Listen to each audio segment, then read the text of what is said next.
નમસ્કાર મિત્રો, સ્વાગત છે મારી YouTube channel village farming by કેતનમાં. અને મિત્રો, આજ હું તમારી સમક્ષ ઉપસ્થિત થયો છું એક વિશેષ એપિસોડ સાથે, જેમાં આપણે વાત કરીશું કે સરકાર દ્વારા ખાતર ઉપર જે એક મોટો નિર્ણય લેવાયો છે એના વિશે. તો સ્વાગત છે મિત્રો મારી આ YouTube ચેનલમાં. જો મારા વિડીયો જોવા તમને ગમતા હોય તો મારી ચેનલને લાઈક કરો, સબસ્ક્રાઇબ કરો અને શેર કરો. મિત્રો, આજે આપણે વાત કરીશું કે સરકાર દ્વારા આગામી સમયમાં જે એક મહત્વનો નિર્ણય થવા જઈ રહ્યો છે તે છે ખાતરની વિતરણ વ્યવસ્થા. છેલ્લા 2 વર્ષથી આપણને ડીએપી, યુરિયા કે અન્ય બધા ખાતરો જથ્થાની જે તંગી વર્તાઈ રહી છે, ખેડૂતોને જ્યારે જરૂરિયાત હોય ત્યારે માલ નથી મળી રહ્યો.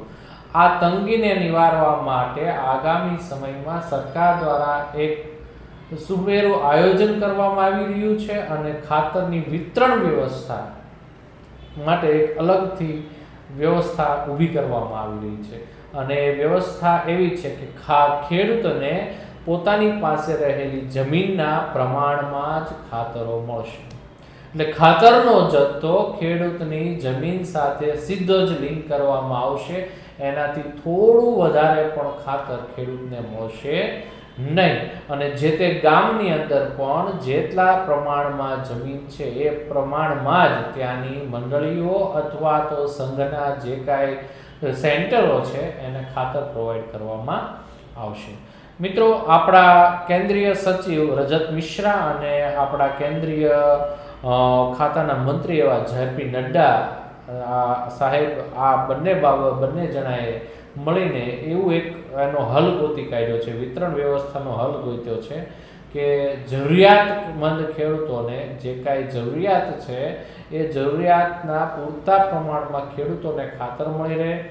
સબસિડીવાળું ખાતર જે ઇન્ડસ્ટ્રીયલ યુઝમાં જતું રહે છે એ ઇન્ડસ્ટ્રીમાં ન જતા ખેડૂતો સુધી પહોંચે એટલા માટે ખેડૂતને ખાતર એની જમીનના પ્રમાણમાં આપવામાં આવશે.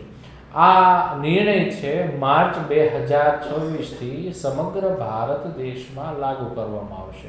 સ્ટાર્ટિંગ પાયલોટ પ્રોજેક્ટ તરીકે અને અમુક વિસ્તારના ખેડૂતો ઉપર અજમાયશી ધોરણે ચાલુ કરવામાં આવ્યો છે. એની સફળતાની ફલશ્રુતિ સ્વરૂપે આ આખો જે નિયમન છે એ સમગ્ર દેશમાં લાગુ કરવામાં આવશે. આનાથી ફાયદો એ થશે કે જે સરકારી જથ્થો છે બારોબાર ઇન્ડસ્ટ્રીઓને વેચાઈ જાય છે તે વેચાતો બંધ થઈ જશે. ખાતરની હેરાફેરી જે બિનરેકટોક થઈ રહી છે આ હેરાફેરી ઉપર પણ પ્રતિબંધ લાગશે.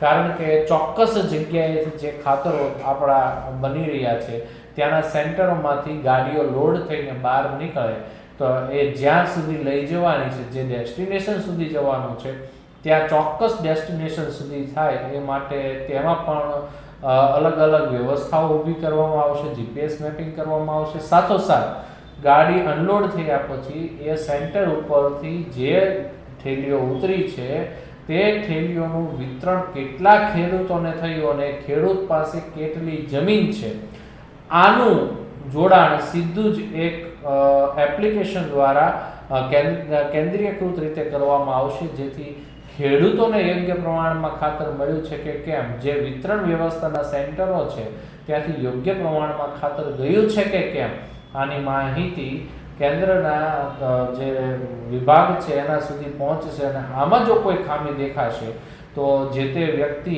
જે જવાબદાર વ્યક્તિ છે એને ફોજદારી એના પર ગુનાઓ લાગુ પડશે. સાથે સાથે એમના લાયસન્સ રદ કરવામાં આવશે, એમની પાસેથી વિતરણ વ્યવસ્થા પાછી ખેંચી લેવામાં આવશે. આ તમામ બાબતો આની અંદર સમાવિષ્ટ કરીને ખેડૂતોને મેક્સિમમ કેમ લાભ મળે આવો એક હિતલક્ષી નિર્ણય આગામી સમયમાં ખેડૂતો માટે થવા જઈ રહ્યો છે. મિત્રો, સરકાર ગમે તે હોય પણ જ્યારે ખેડૂતને હિતલક્ષી કોઈ વાત કરે તો 100માંથી 1 વાત પણ જો હિતલક્ષી હોય તો એ આપણને ચોક્કસ ગમે છે. અને આ જે નિર્ણય લેવાયો છે એ ખેડૂતોના હિત માટે લેવાયેલો છે. ખેડૂતોને ખાતર પૂરતા પ્રમાણમાં મળે એટલા માટે લેવાયેલો છે. માટે આ જે કાંઈ વિતરણ વ્યવસ્થા આનુષંગિક જે કાંઈ નિર્ણય છે એને આપણે આવકારીએ છીએ.